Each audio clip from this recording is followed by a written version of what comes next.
గ్రామ పంచాయతీ ఎన్నికల్లో ఓటర్లను దాసోహం చేసుకోవడానికి సర్పంచ్ అభ్యర్థులు హామీలు గుప్పిస్తున్నారు. తనను గెలిపిస్తే గ్రామ ప్రజలను కోతుల బారి నుంచి రక్షిస్తానంటూ ఓ సర్పంచ్ అభ్యర్థి హామీ ఇచ్చారు. కరీంనగర్ జిల్లా చిగురుమామిడి మండలం రేకొండ గ్రామంలో స్వతంత్ర సర్పంచ్ అభ్యర్థిగా పోటీ చేస్తున్న అల్లెపు సంపత్ గ్రామంలో కోతులు లేకుండా చేస్తానని గ్రామ ప్రజలకు హామీ ఇచ్చారు. కోతులను పట్టివ్వడానికి 5 ఏళ్లకు గాను 6 లక్షల రూపాయలకు ఒప్పందం కుదుర్చుకుని కోతులను పట్టిస్తున్నట్టు తెలిపారు. గెలిచినప్పటి నుండి 5 సంవత్సరాల వరకు గ్రామంలో ఒక్క కోతి కూడా లేకుండా పట్టిస్తానని బాండ్ పేపర్ మీద గ్రామస్తులకు రాసిచ్చారు. గత 15 సంవత్సరాల నుంచి గ్రామ ప్రజలు రైతులు కోతులతో సతమతమవుతున్నారని, ప్రజల ఓట్లతో ఎందరో గెలుపొందినా కోతులను పట్టిస్తామని ఒక్కరు కూడా అనలేదన్నారు. గ్రామంలో కోతుల సంచారం పెరిగి పొలాల వద్ద మొక్కజొన్న, వేరుశనగ పంటలు లేకుండా చేస్తున్నాయని, కూరగాయలు సాగు చేస్తే తినేస్తున్నాయని, ఇండ్లలో చేరి ఆహార పదార్థాలను చిందరవందర చేస్తున్నాయని అన్నారు.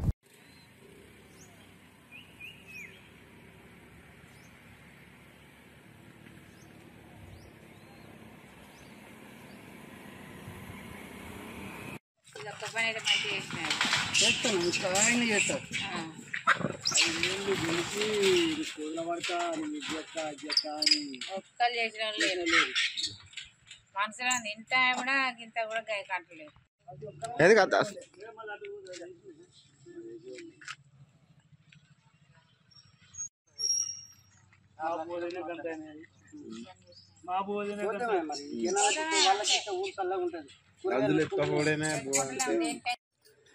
ఖచ్చితంగా ఈదులలో కూడా పడతాము, పట్టి చూపిస్తాము. గౌరవ సంఘాన్ని కూడా చెప్తున్నాం, వదిలిపెడతాం కాలేజీలో